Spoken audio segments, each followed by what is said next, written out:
Good morning. Good morning. It's been a while. Please forgive me for being so long absent from you. I have some very interesting news, particularly this morning for those who are not in the Bible so much, don't go to church that much. You might think, well, doesn't matter. Doesn't matter. You may think the Bible is not relevant. Okay, let's put it that way. So we're just going to take just a couple minutes. This is not a preach. This is not a real deep teach.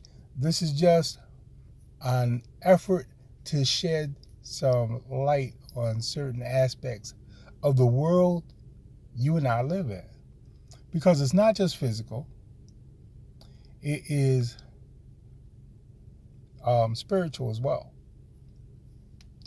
And I'm going to give you a couple scriptures that you might notice. I may have heard a little saying that I wondered where it came from. Well, you may just be getting ready to find out.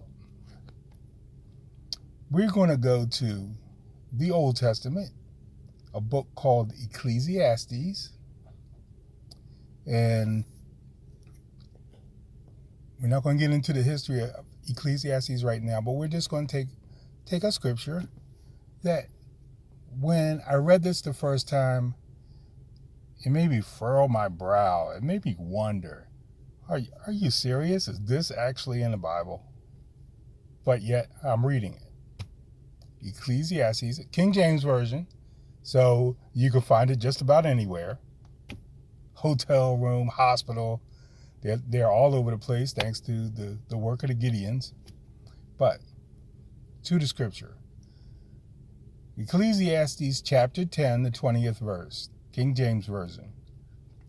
Curse not the king, no, not in thy thought. And curse not the rich in thy bedchamber. For a bird of the air shall carry the voice, and that which hath wings shall tell the matter. Does that sound familiar? People talking about, oh, how did you find that out? How did you hear that? Oh, a little bird told me. Well, they're being facetious because somebody told them. But this verse says not to curse the king in your thought. All right? And then it says, do not curse the rich in your bedchamber. It doesn't say with somebody else. So I assume the person is alone. You're standing alone. Don't curse the rich in your bedchamber. Why? For a bird of the air shall carry the voice, and that which hath wings shall tell the matter. Bet you didn't know that was in the Bible, right?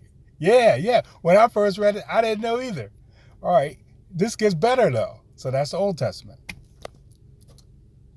Ephesians, the New Testament, Ephesians, the second chapter, the second verse, King James Version.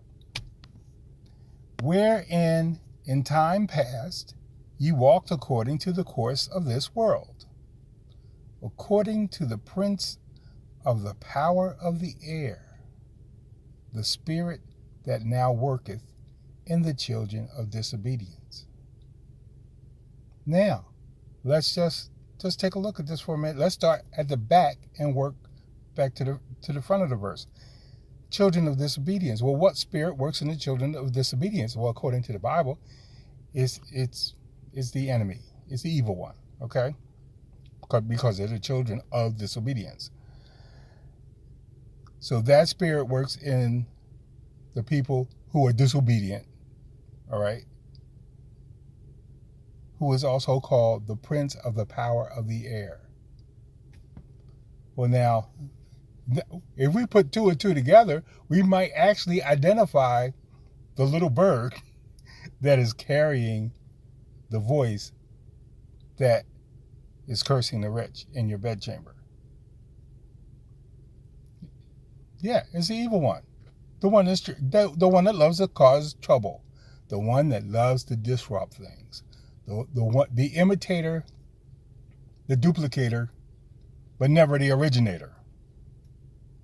That sounded real good. You could use that because the enemy, the evil one, cannot create anything